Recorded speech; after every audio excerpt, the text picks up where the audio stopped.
My name is JK Tiger, and today I'll be playing Outlast. There's going up for this one. I suppose technically I should really be saying welcome back, because I did play this game in my first year on YouTube, and if you do want to watch that series, I personally wouldn't recommend it, but if you do want to watch that series, you can, and the link to that video will be at the end of the description. I was very fresh in the world of content creation. It was, like I said, it was my first year on YouTube, and I played it. Again, I don't recommend it, because I didn't do it. It sucked.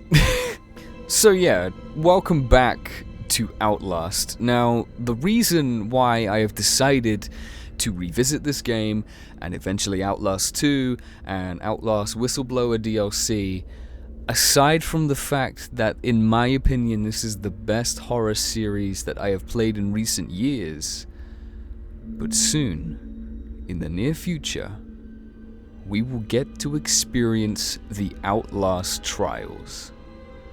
Let me just real quick explain to you why I'm a little bit gassed about this, fam, okay? Because, like, I'm trying to contain the excitement, and I'm struggling, alright?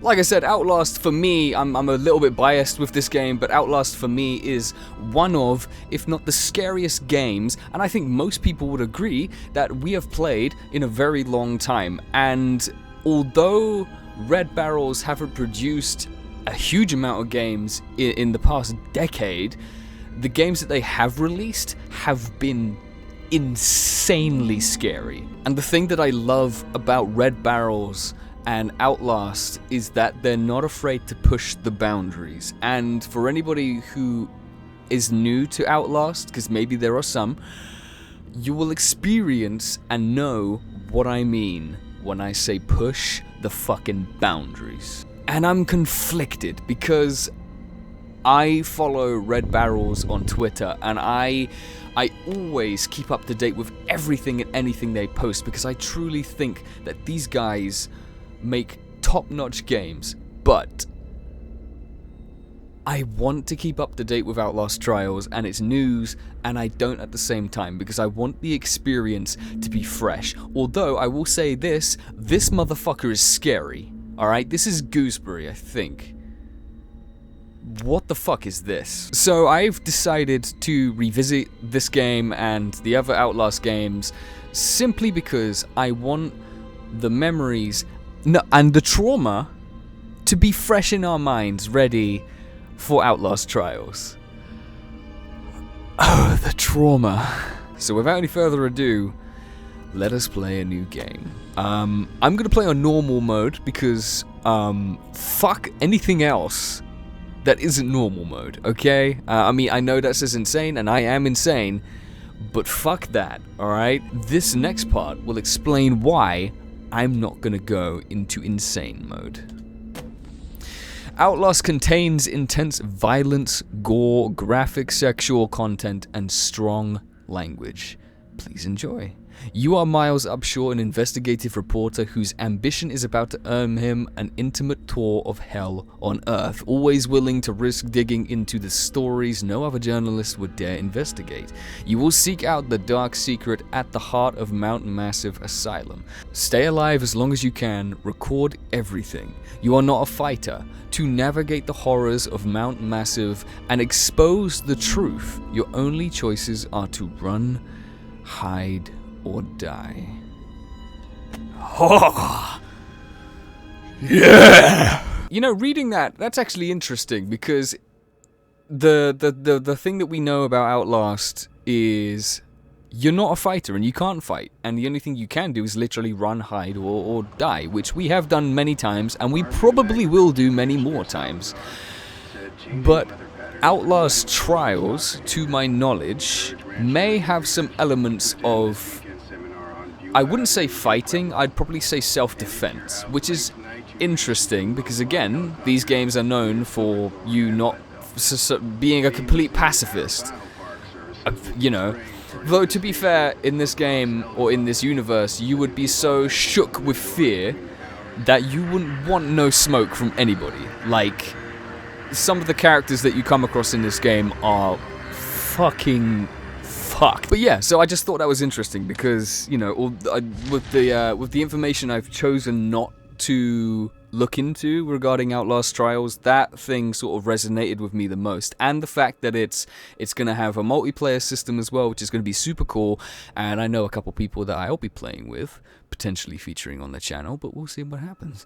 You don't know me, have to make this quick, they might be monitoring. I did 2 weeks of software consult at Murkoff Psychiatric Systems facilities in Mount Massive. All sorts of NDAs I am very much breaking right now, but seriously, fuck those guys. Terrible things happening there, don't understand it, don't believe half the things I saw. Doctors talking about dream therapy going too deep, finding something that had been waiting for them in the mountain.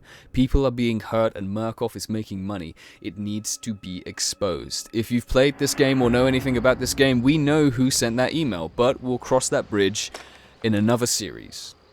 Well, we'll cross that bridge in Whistleblower, you know, or the name should give it away, Whistleblower, you know.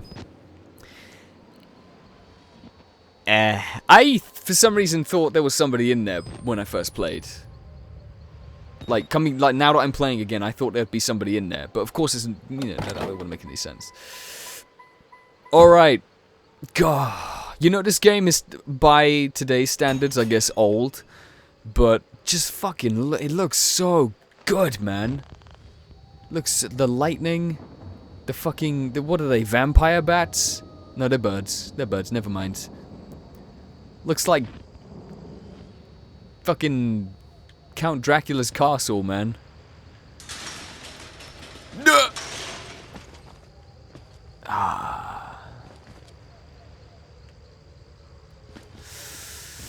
No way back now, boys. I wonder if people who have like modded the game have been able to like just walk out these gates and I don't imagine past these mountains and trees. I don't imagine there's a huge amount else. Oh wait, I haven't checked inside here yet. Get through the what the fuck? Fucking fuck! What was that? Come on, man. Oh, was there nothing? What? I could have sworn there was like a documents or something here before. I forgot about the kids' pictures, to be honest with you. That kind of adds an element of sadness to this. Okay, so I know that I can't wait. Let me just familiarize myself with the controls. So that's crouch, that's sprint. Is it this? Oh, that is that. Okay, cool. Oh, we have a note. I started feeling sick just looking at this place. Mount Massive Asylum, shut down amid scandal and government secrecy in 1971, reopened by Murkoff Psychiatric Systems in 2009 under the guise of a charitable organization.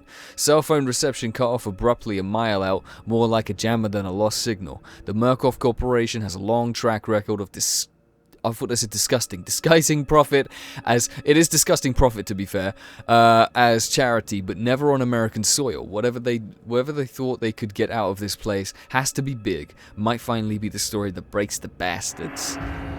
I'm pretty sure there's somebody in that window. Is it this one? This one? It is that one. Hi. Bye.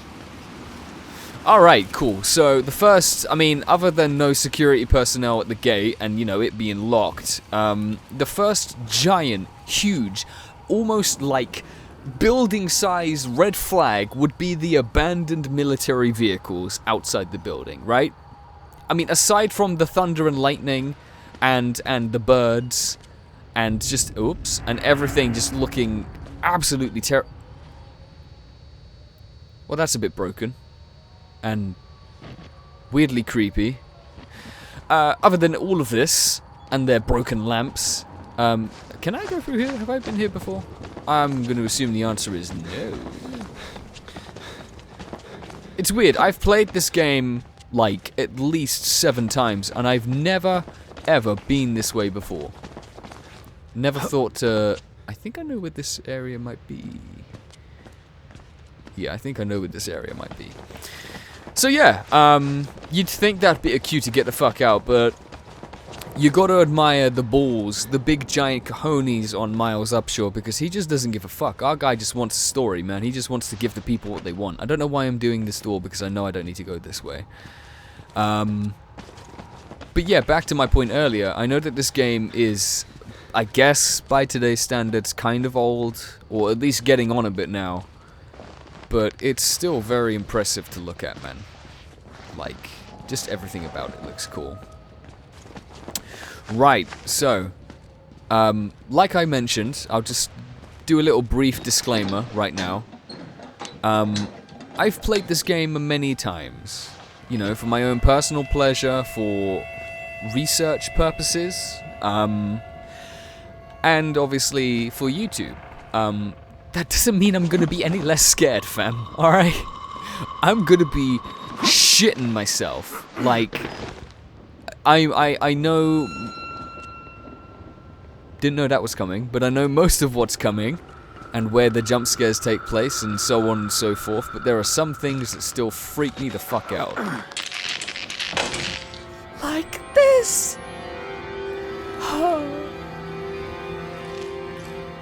But the thing is, like, my toxic trait is that if this was an IRL place, like, if this place was real, and I somehow knew its location and could get to it without, you know, being stopped by security and police, I would do it. Oh, and I'd probably go alone because I'm stupid. That's pretty scary, actually. That's pretty creepy. Oh, I know where that is. I know where that is. Aha, I know where that is. Yeah, that's my toxic trait. I'd do it, man. I'd do it, man. What are the demons gonna do, huh? Nothing. That's what they're gonna do. They're gonna do nothing. Did that make you jump, by the way? Did that make you jump? I mean, I knew it was coming, but did that make you jump? I'm very curious to see exactly how many people haven't, like, actually seen or played this game before. Because believe me, if I had the opportunity to turn back time and experience this game for the first time ever, I honestly, oh man, I'd jump at it. Absolutely would jump at it, because this game, whoops, that's not, can I just pick this up please? Thanks. Alright, I'm gonna try my best to try and breeze through a lot of the reading, because sometimes I stutter and sort of like fall on my own words and stuff, but there's a lot of lore in this game that I think a lot of people don't really... There's a lot of lore that's important, so I'm just going to try my best to sort of breeze through this, blah, blah, blah, blah. Patient's initials, WPH, Billy, also known as Billy. Age, he was 19? Billy was 19? We'll get to all the characters that we come across in these notes soon.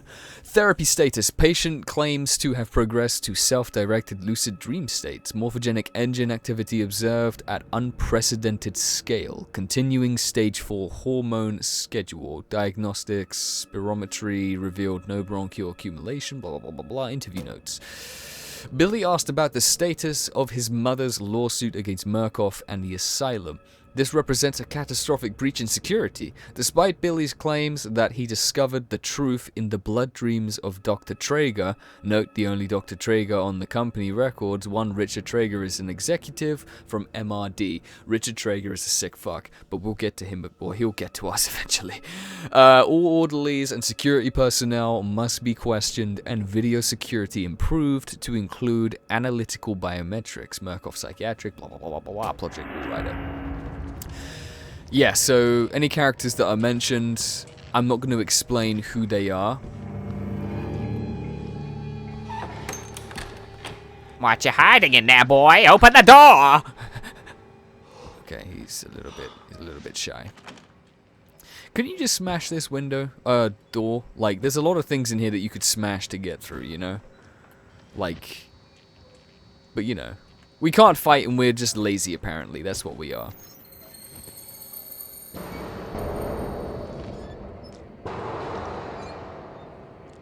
Is that new, or was that always a thing? The vent noises? Was that always a thing? Huh. That's pretty creepy knowing that somebody was in there before me. I thought I saw a face. Well, at least they were kind enough to leave like snacks and beverages out. You know what I mean? So what was I going to say? I can't remember what I was going to say. Speaking of lore, while we're briefly on the subject of lore, I feel like that these cobwebs are getting my nose and stuff. You know what I mean? No, it's me. Secrets? No. While I was briefly talking about lore earlier, I'll just say this like real quick because I feel like I'm gonna go on tangents and forget what I'm trying to say and stuff. If you go onto Red Barrel's website, you can actually have access to digital comic books, so you can just read through the digital comic books, and they're all sort of in relation to Outlast, Whistleblower, and Outlast 2, obviously, because they're the only games that they have, and to my knowledge, and it gives you a little insight as to some of the characters before the events of Mount Massive Asylum, and also gives you more backstory on them and what happens before and I guess during the events of Outlast. Just the events that we don't see. So if you're interested in that, I'll actually leave a link in the description. I've read all the comics. It's very, very interesting, and I guess it sheds a little bit more light on some of the lore and stuff that we don't really pick up on in the game. So I guess we'll just go through this door and nothing's gonna happen. It's still, I don't know how. I don't, it's the noise. I always prepare myself for the image of this and all of this fuckery, but it's the noise that gets me every time, man. Am I going to turn down my headphones, though? Absolutely not. Should I? Because I have tinnitus? Maybe. But you know what? You only live once, and I only get one set of eardrums to destroy in my lifetime, so... Oh, man. Oh man. The thing that you'll learn about me in this game is that I will zoom in on all of the blood and guts. Oh. Because I'm sick and I love gross stuff. They killed us.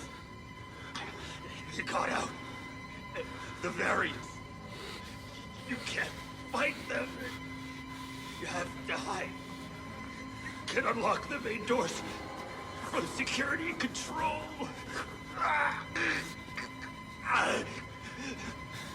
You have to get the fuck out of this terrible place. Two things. One, I'm very impressed that he's able to like talk as much as he did, you know, knowing that he's been impaled through his. And that's and point two is what to finish that sentence is that going through his poop chute? Is that the dookie chute where that's going through? Because that looked. Do they have to?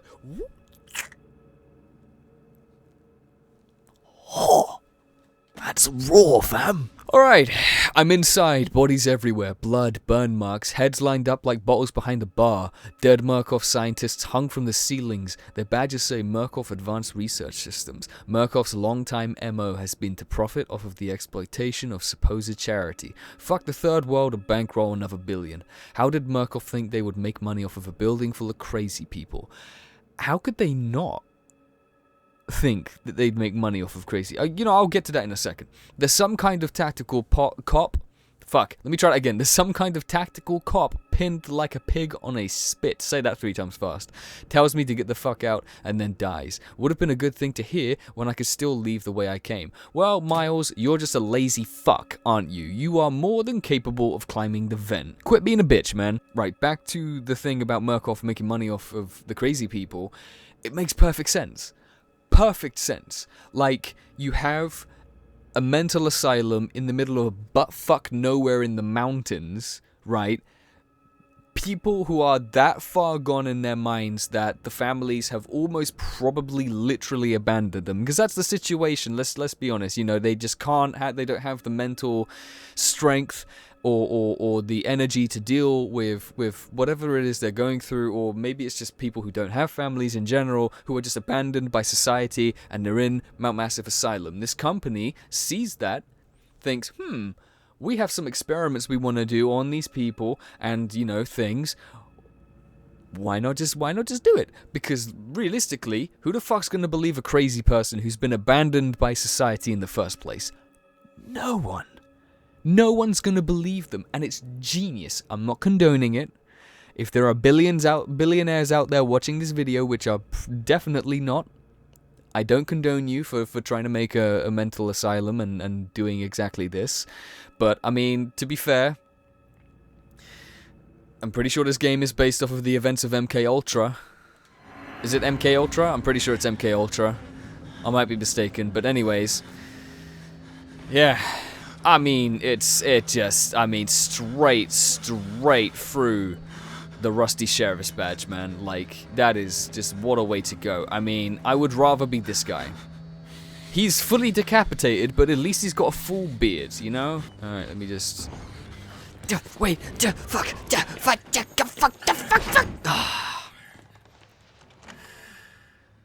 So the first time I saw that, I'm obviously here, and I'm like, and I'm frozen with fear. I'm just like, oh god. But like every other time after that, I've been desperately trying to sprint to like catch him and get through that door before he does. So, you know, I'm pretty sure there's a battery around here somewhere because I do need it now, right? Anywhere. Get to give me a hand.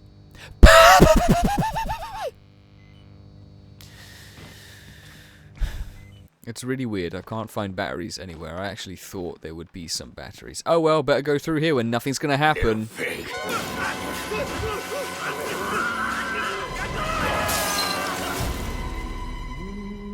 That's a hefty fucking drop, man. That's gotta hurt, man. That's gotta sting. Just a smidgen. And who are you, then?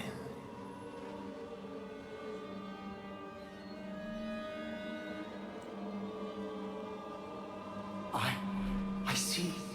Merciful God, you have sent me an apostle. Guard your life, son. You have a calling.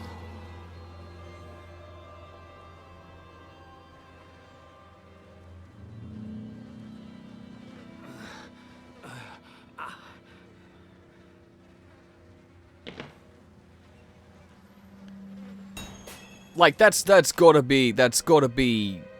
What is that? Let's assume Miles is 6 foot tall, right? So 6 feet is probably okay. That's gotta be 20 foot, right? That's 20 foot? Yeah, 15, 16 feet tall. That's what I'm saying is that's a hefty drop, right? It's bad enough you got literally picked up by a beast with one hand, but dashed out the window like you were just like nothing. That's you at least gotta be concussed, because you imagine the impact on your head. Oof. He's probably been unconscious for at least fucking half an hour. This is the thing that I love about this game, is like the textures of the blood and the guts and the corpses is just all wet and slimy and shiny, and it's just oh wait, there's a battery around here, I'm pretty sure. Hold on. Haha, fuck you. More blood and guts, cool, nice. Proclaim the gospel. Did I have a note? No documents. Okay, I thought I had a note somewhere, right. I don't exactly know how long this episode is going to be. I kind of want to keep them to maybe half an hour max. I don't want to go too long into it. Just want to keep these short and sweet. Any batteries around here? No thanks. No. Anything around here? Ah.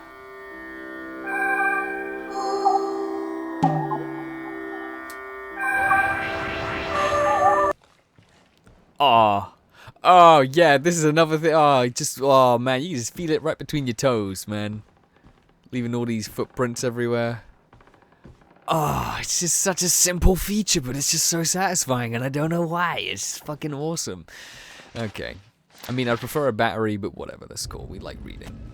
Again, I'm going to try and breeze through this as much as I can. Oh, this is Chris Walker. This is basically the guy who dashed us out the window. He's 32.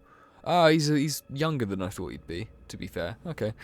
Morphogenic engine activity plateaued at roughly 2,000 ppm, unsafe to progress beyond stage 3 hormone schedule. Spirometry revealed light to medium bronchial accumulation, MRI scans consistent with patient's reported dreams.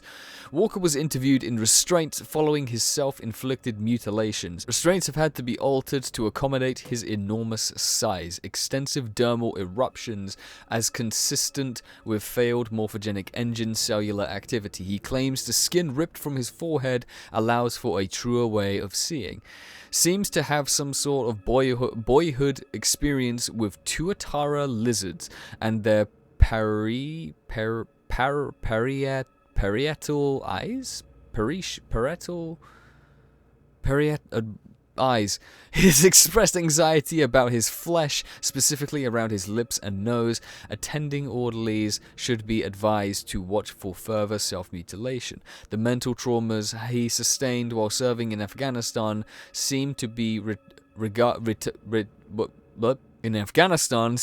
retarding progression of the morphogenic engine process. His predominant fixation of military security protocol, a continuation of both chemical and physical restraints, is highly recommended. Basically, man is built like a fucking rhino, and you would need double the amount of tranquilizers you'd need for an actual rhino to take this guy out, because absolutely fuck that. This fucking guy, man. This fucking guy, man. See, why has my breathing got to be all weird like that, man? For free? Somebody give him Vaseline, man. Anybody. Where's his eyes? Where's his eyes? You need to be born with your with skin going over your eye sockets. Where is his eyes?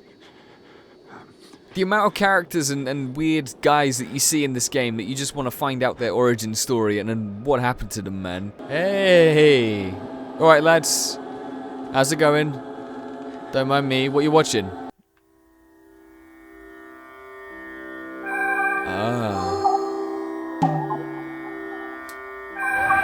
That's actually a really nice painting. There's actually some really interesting artwork that's been put into this game. Obviously, aside from, you know, the actual artwork of the game, there's quite a lot put into this that I think a lot of people would overlook. What is this? Oh yeah, I remember this.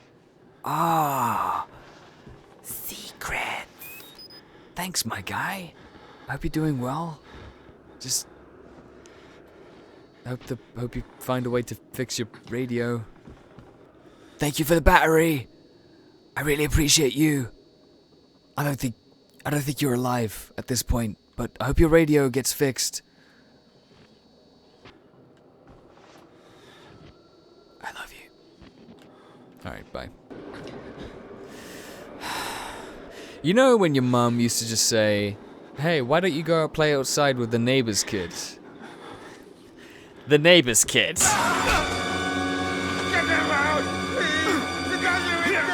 Oh, he's touching me.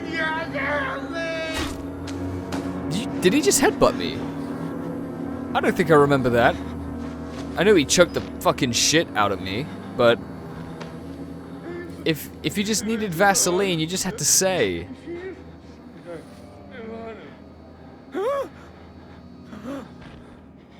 Was that me or was that him? Wait, was that me or was that him? That's new to me. For free?